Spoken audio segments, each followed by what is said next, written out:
குழந்தை வளர்ப்பு தொடர் உரையாடல் நிகழ்வில் அவர்களே சொல்வார்கள் எனும் தலைப்பில் ஐயா சிவ கதிரவன் அவர்களின் உரை பகிர்வு. அனைவருக்கும் வணக்கம். குழந்தை வளர்ப்பு என்கிற தொடர் உரையாடல் இன்று துவங்குகிறது. இந்த தொடர் உரையாடலில் குழந்தை வளர்ப்பு குறித்து இதுவரை நீங்கள் தெரிந்து வைத்திருக்கிற கருத்துக்களை பின்பற்ற வேண்டாம் என்கிற பரிந்துரையோடு எது பொருத்தமான சரியான அணுகுமுறையாக இருக்கும் என்கிற பரிந்துரையும் இணைத்து இந்த தொடர் உரையாடலில் உங்களோடு உரையாட வேண்டும் என்று விரும்புகிறேன். குழந்தை வளர்ப்பை பொறுத்த அளவில் அது பெற்றோருக்கும் குழந்தைக்குமாக இருக்கிற உறவு என்கிற நிலையில் நாம் புரிந்து வைத்திருக்கின்றோம். நாம் அறிந்த அளவில் அவ்வாறு தான் புரிந்து வைத்திருக்கின்றோம். அடிப்படையில் ஒரு குழந்தை எவ்வாறு வளர்க்கப்பட வேண்டும் என்பது பெற்றோர் வழியாக சமூகம் அல்லது பெற்றோரின் தனிப்பட்ட அறிவு தொடர்ந்து இயங்கிக் கொண்டே இருக்கிறது. அந்த பெற்றோருடைய அறிதலில் இருந்து அவர் எவற்றையெல்லாம் சிறப்பு என்றும் தேவை என்றும் சரி என்றும் உண்மை என்றும் கருதுகிறாரோ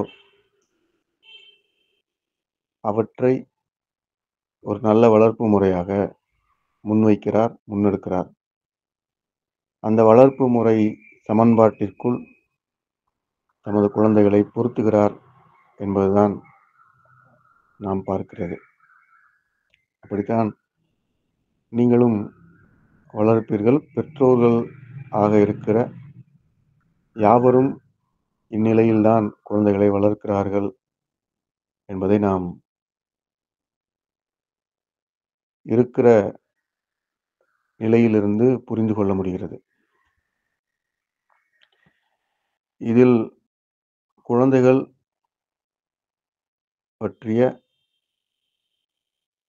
ஒரு பார்வை பொதுவானதாக இல்லை. பொதுவானதாக என்று நான் கூறுவதற்கு காரணம், குழந்தைகள் பற்றி ஒவ்வொருவருக்கும் எவ்வளவு தெரிந்திருக்கிறது என்பதில் வேறுபாடு உள்ளது என்பதாலும், ஒருவர் கருதுகிற கருத்தை இன்னொருவர் மறுப்பதும் அல்லது ஒருவருக்கு இருக்கிற கருத்து போல் இன்னொருவருக்கு மற்ற யாவருக்கும் இல்லாதிருப்பதும் அடிப்படை. எனவே குழந்தைகள் என்பதை பற்றி நமக்கு ஒரு தோராயமான அளவிலாவது அறிதல் தேவைப்படுகிறது. குழந்தைகள் கவித்துவமாக பார்ப்பது, இலக்கியத்தில் வருவது போல் பார்ப்பது என்பது குறித்து நான் உரையாட இங்கு வரவில்லை. நீங்கள் குழந்தைகளை அல்லது யார் ஒருவரும் குழந்தைகளை சரியாக புரிந்து கொள்ள இயலவில்லை என்றாலும் தவறாக புரிந்து கொள்ளக்கூடாது என்பது என் விருப்பம். சரியாக புரிந்து கொள்ளல் நிகழும் என்றால் அது நிறைவானது. ஆனால் தவறாக புரிந்து கொள்ளுதல் என்பது தொடர்ந்து நிகழ்ந்து கொண்டே இருக்கிறது என்பதாலேயே குழந்தை வளர்ப்பு குறித்த புதிய புதிய கண்ணோட்டங்களும் கருத்துகளும் சந்தைக்கு வருகின்றன. எனவே குழந்தை வளர்ப்பு என்கிற இந்த கண்ணோட்டத்திற்கு ஆழமாக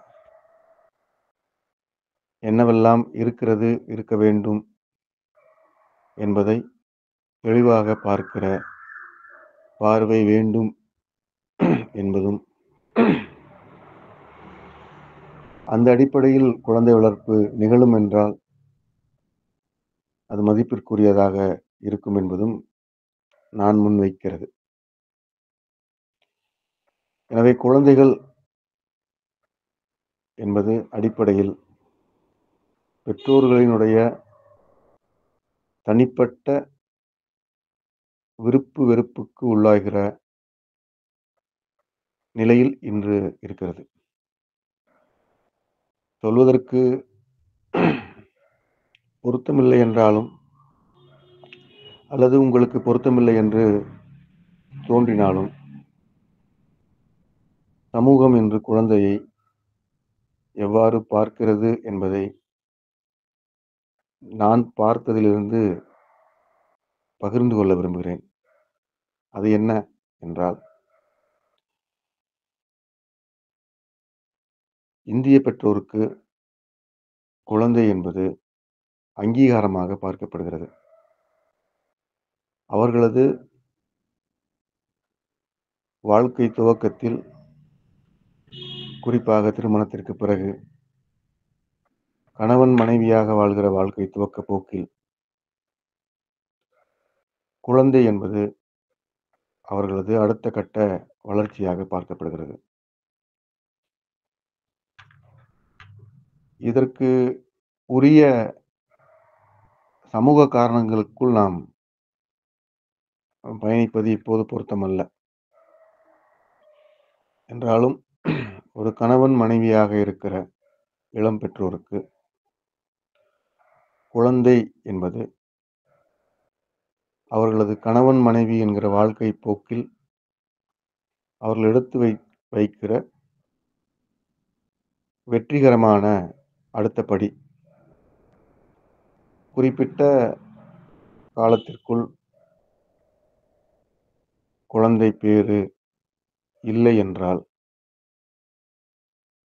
அந்த கணவனையும் மனைவியையும் இந்த சமூகம் எவ்வாறு பார்க்கிறது என்கிற எல்லா வினாக்களுக்கும் விடை சொல்லும் விதமாக குழந்தையை அவர்கள் முதன்மையாக விரும்புகிறார்கள்.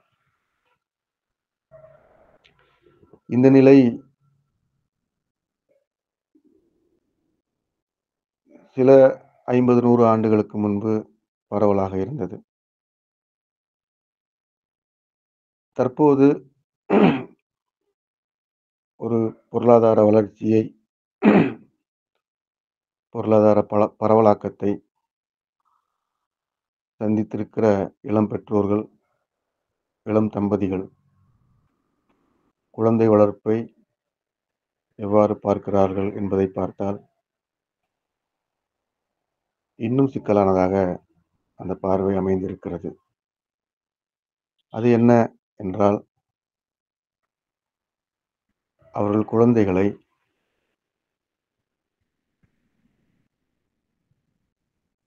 ஒரு பழைய பெற்றோர் மனநிலையில், அதாவது அடுத்த வெற்றி வளர்ச்சி போக்கு என்கிற மனநிலையில் பார்ப்பது இல்லை. சில 100 ஆண்டுகளுக்கு முன்பு சொன்னது போல வாழ்ந்த பெற்றோர்கள் போல இந்த சமூகம் ஏற்படுத்துகிற அங்கீகாரத்திற்கும் அல்லது சமூகத்தில் உரையாடப்படுகிற உரையாடல்களுக்கும் அஞ்சி நடக்கிற அந்த பார்வை இப்போது இருக்கிற பெற்றோர்களுக்கு மாறி இருக்கிறது. அது எவ்வாறு மாறி இருக்கிறது என்றால், குழந்தைகளை அவர்கள் தேர்வு செய்து கொள்ளலாம். அது ஒரு சாய்ஸ் என்கிற அளவில் மாறி இருக்கிறது. அவர்கள் வேண்டுமென்றால் குழந்தைகளை உடனடியாக அல்லது காலம் தாழ்த்தி பெற்றுக்கொள்ளலாம். இன்னும் நடைமுறை மொழியில் சொல்ல வேண்டுமென்றால், உருவாக்கிக் கொள்ளலாம் என்கிற அளவிற்கு அவர்களின் மனநிலை மாறியிருக்கிறது. இவர்கள் மத்தியில் குழந்தைகள், தற்போது இருக்கிற குழந்தைகள் இந்த 2 விதமாகத்தான் பார்க்கப்படுகிறார்கள். ஒன்று, பெற்றோருக்கு ஏற்படக்கூடிய சமூக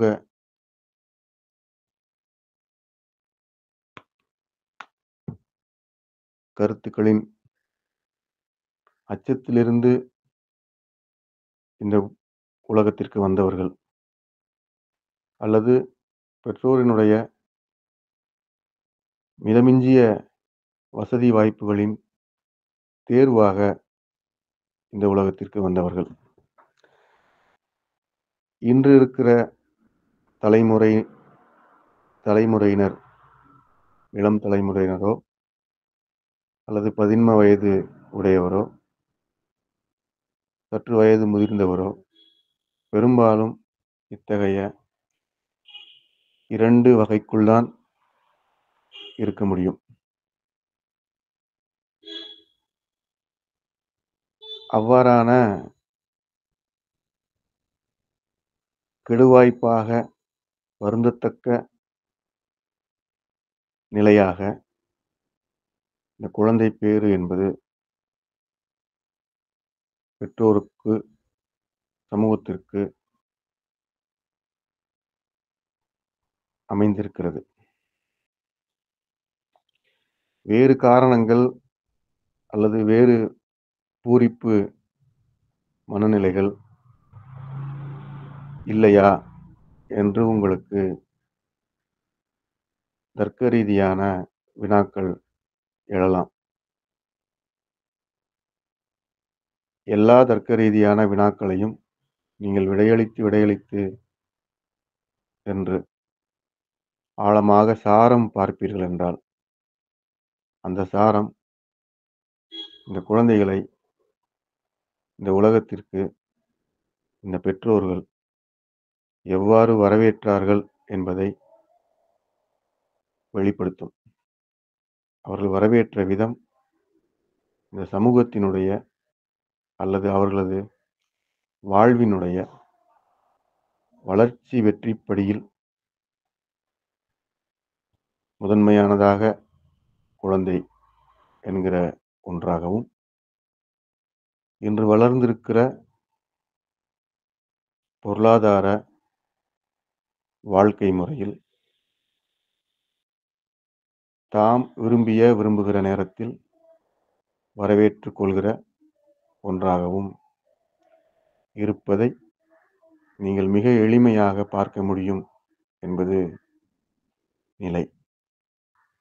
இவர்களுக்கு மத்தியில் குழந்தை வளர்ப்பு என்பது ஒரு உரையாடல் பொருளாக இருக்கிறது என்கிற கனத்த கருத்தோடு, கனத்த உண்மை நிலையோடு பொருத்தி இந்த குழந்தை வளர்ப்பு என்கிற உரையாடலுக்குள் நாம் செல்ல வேண்டும் என்று விரும்புகிறேன். இந்த 2 மனநிலையும் அடிப்படையில் நாம் பேசுகிற குழந்தை வளர்ப்பு என்கிற கருத்திற்கு முரணானது, பொருந்தாதது. ஏனென்றால் குழந்தை வளர்ப்பு என்பதை நீங்கள் உங்களது அங்கீகாரத்தின் பாற்பட்டு பெற்ற ஒருவருக்காகவோ அல்லது உங்கள் வாய்ப்பின் அடிப்படையில் வரவேற்று கொண்ட ஒருவருக்காகவோ நீங்கள் பேசுவது அடிப்படையில் வாய்ப்பற்றது. குழந்தை வளர்ப்பிற்கு நான் சில சமன்பாடுகளை உங்களுக்கு எடுத்துரைப்பேன் என்றால், அந்த சமன்பாடுகளை நீங்கள் பொருத்திக் கொள்ள முடியாது. எந்த அடிப்படையில் பொருத்திக் கொள்ள முடியாது என்றால், அந்த குழந்தை இந்த உலகிற்கு வருவதற்கு நீங்கள் மிக நுட்பமான முன்முடிவை வைத்திருக்கிறீர்கள். இந்த நுட்பமான முன்முடிவுகள் இந்த குழந்தை வந்ததில் இருந்து எந்த திசையில் வளர்த்தெடுக்கப்பட வேண்டும் என்பதையும் சேர்த்தே வைத்திருக்கும். அதைப் போலவே உங்கள் வாய்ப்பின் அடிப்படையில் குழந்தையை நீங்கள் இந்த உலகிற்கு வரவேற்பீர்கள் என்றாலும், நீங்கள் வாய்ப்புகளின் அடிப்படையில் வெற்றிகரமான போக்குகளை வகுத்துக் கொண்டு, அந்த போக்கிற்கு நாம் சொல்லுகிற சமன்பாடுகள் பொருந்துமா என்பதையும் மதிப்பீடு செய்வீர்கள். அந்த வகையிலும் குழந்தை வளர்ப்பிற்கு உரிய நிறைவை நீங்கள் எட்ட முடியாது. இரண்டிற்கும் அடிப்படையில் இருப்பது ஒரு மனிதன் இந்த வாழ்வின் போக்கை அதற்குரிய முறைமைகளோடு பார்க்காததும், பார்ப்பதற்கு வாய்ப்பற்று இருப்பதும், பார்ப்பதற்கு விருப்பமற்று இருப்பதுமாக அது தொடர்கிறது. எனவே இந்த சிக்கலான குழந்தை வளர்ப்பு, குழந்தை பெற்றெடுக்கிற பேறு குறித்த முன்முடிவுகளும், அந்த முன்முடிவுகளின் வழியாக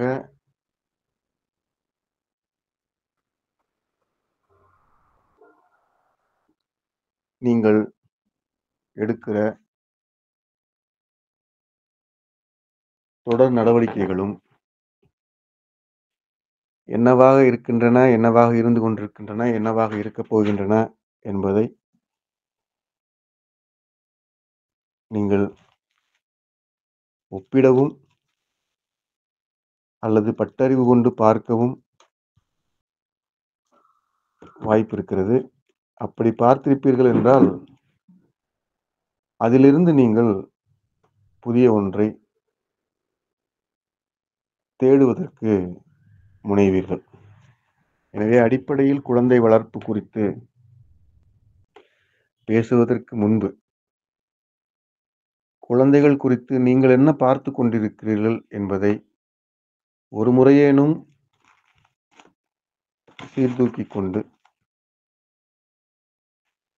சீர்தூக்கி பார்த்து அதன் மீது நீங்கள் நன்னிலை எய்த வேண்டும் என்று நான் வேண்டுகிறேன்.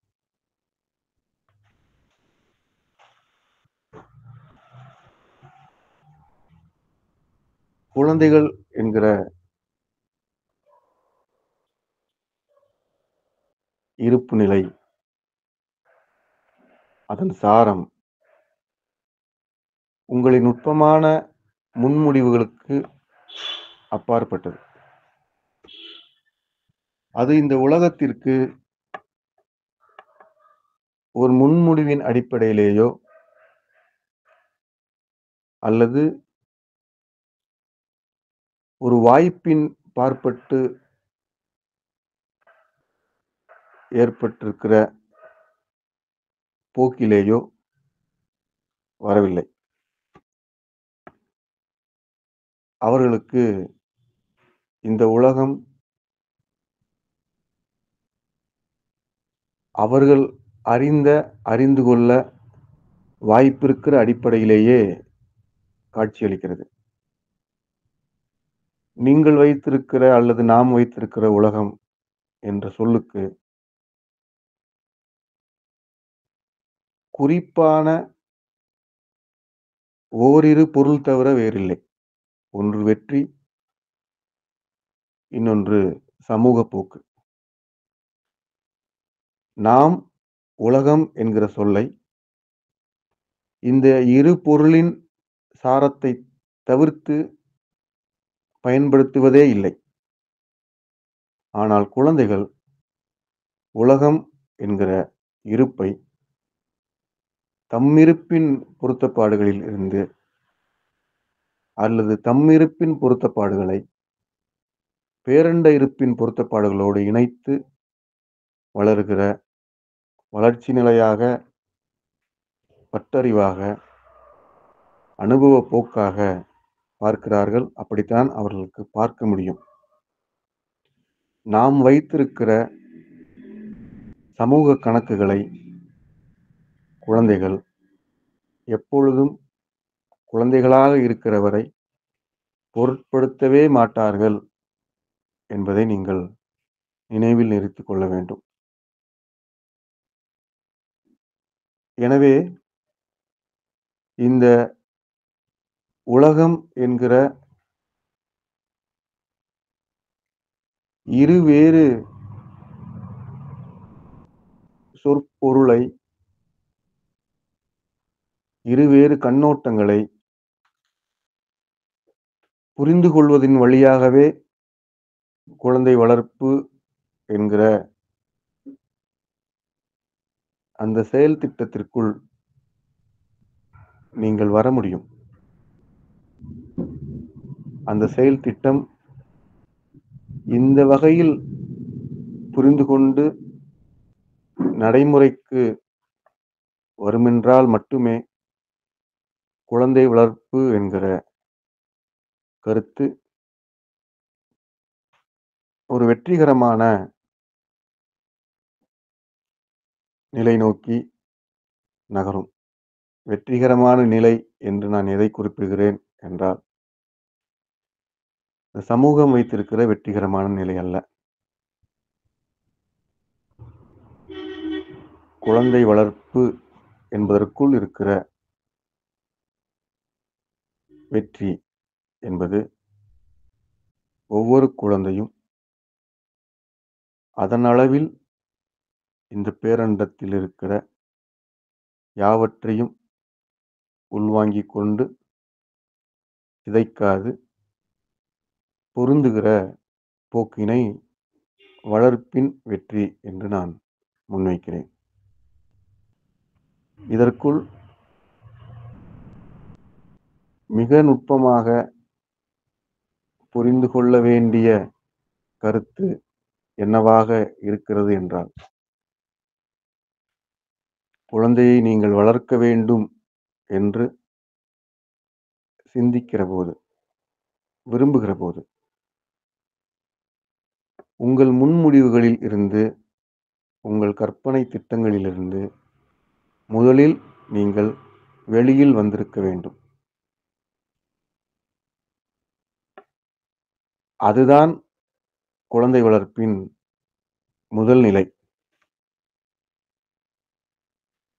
இந்த முன்முடிவுகளும் உங்களது கற்பனைகளும் நான் முன்பு குறிப்பிட்டது போல நிர்மாணிக்கப்பட்ட சட்டத்திற்குள் இருப்பவை. அந்த நிர்மாணிக்கப்பட்ட சட்டங்கள், அந்த சட்டத்திற்கு உட்பட்டே உங்கள் குழந்தைகளை நீங்கள் என்னென்ன அங்கீகாரங்களுக்கும் அதிகாரங்களுக்கும் ஆயத்தம் செய்ய வேண்டும் என்பதையும், அடிபணிய வேண்டும் என்பதையும் கற்றுக் கொடுக்கும் முகமாக அமையப்பெற்றிருக்கும். உங்கள் வாய்ப்புகளுக்கும் உங்கள் வெற்றி குவியலுக்கும் உரிய நடைமுறைகளை மட்டும்தான் அந்த சட்டங்கள் உங்களுக்கு வழங்கிக் கொண்டே இருக்கும். எனவே இந்த நிர்மாணிக்கப்பட்ட உங்கள் முன்முடிவுகளும் அவற்றின் வழியாக நீங்கள் வைத்திருக்கிற சுருக்கமான சட்டங்களும் குழந்தை வளர்ப்பிற்கு முற்றிலும் மாறானது, வேறுபட்டது. குழந்தையை வளர்ப்பதா என்றால் எவ்வாறு வளர்ப்பது என்கிற கேள்விகளை நானே பலமுறை உங்களிடம் உரையாடி இருக்கிறேன். குழந்தை வளர்ப்பு என்பது எங்கிருந்து துவங்குகிறது என்றால், குழந்தை என்பது என்ன என்பதிலிருந்து துவங்குகிறது. குழந்தை என்பது என்ன என்கிற வினாவிற்குள், குழந்தை என்பது என்ன என்கிற உங்களது கண்ணோட்டங்களும், குழந்தை என்பது என்னவாக இருக்க வேண்டும் என்கிற உங்களது விருப்பங்களும் பொருத்தமற்றவை.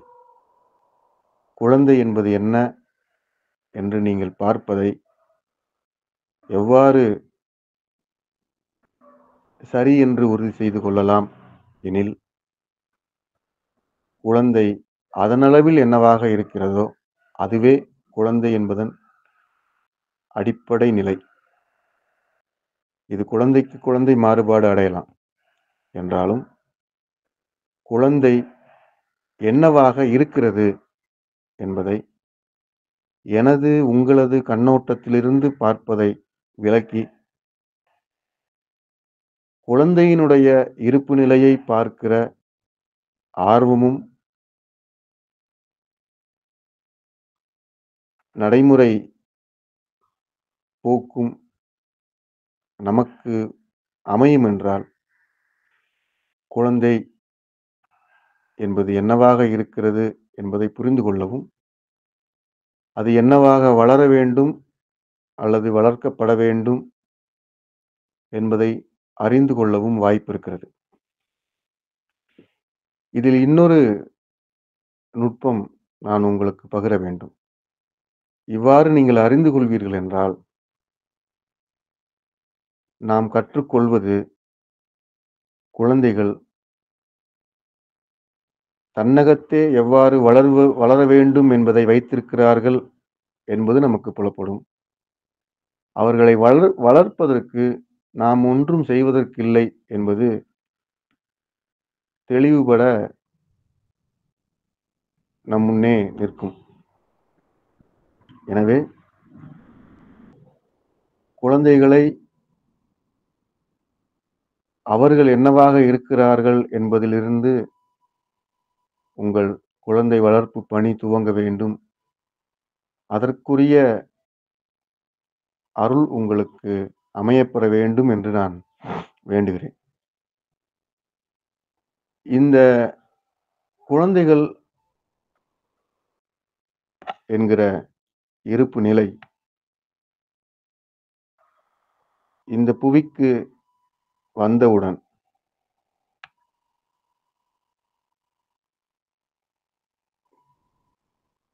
வெவ்வேறு வெளிப்பாடுகளின் வழியாக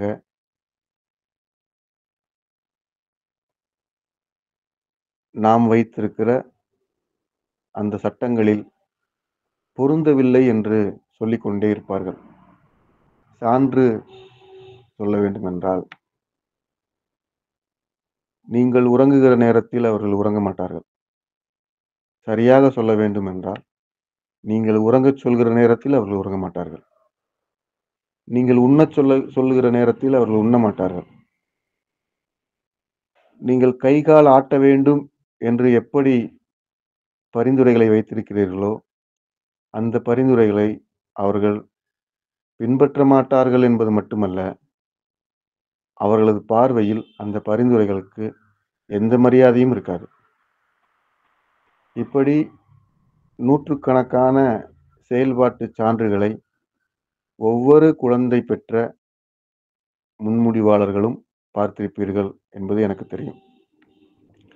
எனவே குழந்தை செயல்பாடு என்பது எவ்வாறு அமைந்திருக்கிறது என்பதை நீங்கள் சற்று ஆழ்ந்து நோக்குவீர்கள் என்றால், குழந்தைகள் அவர்களது உடல் இருப்பையும், அவர்களது உளவியல் இருப்பையும் இந்த பேரண்ட போக்கிற்கு பிறழாமல் தக்க வைத்துக் கொள்கிற யாவற்றையும் தொடர்ந்து செய்து கொண்டே இருப்பதை நாம் நடைமுறையில் பார்க்கிறோம். இப்பொழுதும் பார்க்கிறோம். குழந்தை வருவதற்கு நாம் சில கணக்குகளை வைத்திருந்தாலும், வந்த குழந்தை எவ்வாறு தம்மை வெளிப்படுத்திக் கொள்கிறது என்பதை பார்க்கிறபோது, நாம் வைத்திருக்கிற கணக்குகள் எதுவும் அவர்களுக்கு புரியவில்லை என்கிற எளிய உண்மை நீங்கள் பார்க்க முடியும். இந்த உண்மையிலிருந்து நாம் கற்றுக்கொள்வது என்ன? ஏன் அவ்வாறு அக்குழந்தைகள் நாம் வைத்திருக்கிற கட்டுக்களுக்கும், கணக்குகளுக்கும் பொருந்தவில்லை என்றால், அவர்கள் இந்த பேரண்டத்தின் கூட்டுப் பொருளாக, இருப்பு துளியாக இந்த உலகிற்கு வந்திருக்கிறார்கள். இந்த பேரண்டத்தின் கூட்டுப் பொருளாக, இருப்பு துளியாக வந்திருக்கிற குழந்தைகள், தம் வாழ்க்கை போக்கை, தம் கண் அசைவை, கை, கால் உதைப்பை பேரண்டம் எவ்வாறு வழிநடத்துகிறதோ, அந்த வழிநடத்தலின் பேரிலேயே செய்து கொண்டிருக்கிறார்கள் என்பதை நாம் கற்றுக்கொள்ள வேண்டும். இவ்வாறு கற்றுக்கொண்டு அவர்களது போக்கில் அவர்கள் செல்கிறார்களா என்பது முதல் நிலை. தொடர்ந்து அவர்கள் பேரண்ட போக்கில் இருக்கிறார்களா என்பதும், அந்த பேரண்ட போக்கிற்கும் அவர்களது செயல்பாட்டிற்கும் எவ்வாறு இணக்கம் இருக்கிறது என்பதும் உங்களுக்கு அறிந்திருக்க வேண்டும். அதைப் பற்றிய அறிதல் உங்களுக்கு அடிப்படையாக அமையப்பெற வேண்டும். அவ்வாறு அந்த அறிதலோடு நீங்கள் குழந்தையை பார்ப்பீர்கள் என்றால், இந்த பேரண்ட போக்கிற்கு இந்த குழந்தைகள் எவ்வாறு பொருந்துகிறார்கள் என்பதை வியப்பு மிகுதியோடு நீங்கள் பார்க்க முடியும். வியந்து வியந்து அந்த பொருத்தப்பாடுகளை கொண்டாட முடியும். இப்போது ஒரு பெற்றோரின்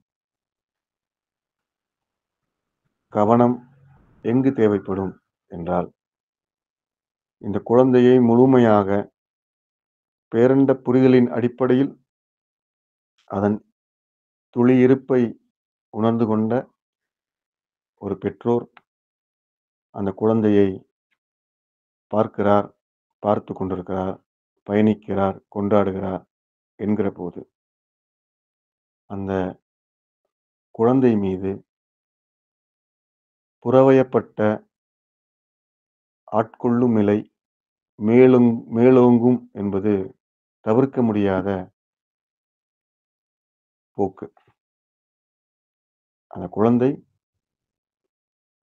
பேரண்டத்திலிருந்து வெளிப்பட்டு வந்திருந்தாலும், அந்த குழந்தையினுடைய வளர்ச்சி போக்கில், அறிதல் போக்கில் புறவயப்பட்ட வெளிச்சங்களும், வாசனைகளும், உணர்வுகளும் அந்த குழந்தைக்குள் செல்வதும், அவை வினையாற்றுவதும் என்கிற ஒரு புதிய செயல் உருவாகும். அந்த புதிய செயல் அந்த குழந்தையை இயக்கும் நிலைக்கு வளர்ச்சி பெறும். இவை யாவும் தவிர்க்க முடியாத ஒன்று என்றாலும், பேரண்ட போக்கு அறிந்திருக்கிற ஒரு பெற்றோரால் இந்த குழந்தையினுடைய புறவயப்பட்ட ஆட்கொள்ளல்கள் இந்த குழந்தையினுடைய பேரண்ட போக்கை எங்கிருந்து விளக்குகின்றன, எங்கிருந்து பிறழச் செய்கின்றன என்பதை புரிந்து கொண்டு, மீண்டும் பேரண்ட போக்கிற்கு நகர்த்துகிற உதவியை ஒரு பெற்றோர் செய்வார் என்றால், அதுவே ஆகச்சிறந்த, பொருத்தமான, முறையான, நெறிப்பட்ட குழந்தை வளர்ப்பு என்பது என் பார்வை. எனவே, குழந்தை வளர்ப்பு என்பதற்குள் நீங்கள் கற்றுக்கொள்ள வேண்டியது ஏதாவது ஒன்று உள்ளதென்றால், அவை பேரண்டம், குழந்தை இருப்பு நிலை என்பது குறித்த அடிப்படை உங்களுக்கு தெரிந்திருக்க வேண்டும். அதற்கு குழந்தை குறித்து, குழந்தை பெற்றுக்கொள்வது குறித்து நீங்கள் வைத்திருக்கிற உங்களது முன்முடிவுகளையும், நுட்பமான செயல் தந்திரங்களையும் நீங்கள் கைவிட வேண்டும். இவ்வாறு நிகழும் என்றால், குழந்தை உங்களிடம் தம்மை பேரண்டத்திற்கு பொதுநிலையில் இருந்து வெளிப்படுத்திக் கொண்டே இருப்பதை நீங்கள் கொண்டாட்டமாக பார்ப்பீர்கள், வியந்து போற்றுவீர்கள். தொடர்ந்து இந்நிலை நகர்கிற போது புறவயப்பட்ட உந்துதல்கள், தூண்டல்கள் அந்த குழந்தைக்கு நிகழ்வது இயல்பு. அந்த தூண்டலின் அடிப்படையில் அந்த குழந்தை பேரண்ட போக்கிற்குள் நிற்பதும், பிறழ்வதும் நடப்பதற்கு வாய்ப்புள்ளது. அவ்வாறு தூண்டலின் பாற்பட்டு குழந்தையின் சிறு பிறழ்வையும் நீங்கள் நெறிப்படுத்துவீர்கள் என்றால், அதுதான் குழந்தை வளர்ப்பில் முதன்மையானது, இன்றியமையாதது என்பதாக நீங்கள் குழந்தை வளர்ப்பை கருத்தில் கொள்ள வேண்டும். இந்த வகையில் நீங்கள் குழந்தை வளர்ப்பு குறித்த பார்வையோடு இந்த மேலான கருத்தை அணுகுவீர்கள் என்றால், இந்த கருத்து, குழந்தை வளர்ப்பு என்கிற கருத்து உங்களை முழுமையாக அரவணைத்துக் கொள்ளும். மிகச்சிறந்த குழந்தை வளர்ப்பாளராக நீங்கள் மேன்மை பெறுவீர்கள். உங்கள் யாவருக்கும் மெய்நிலை அருள் நிறைவதாக.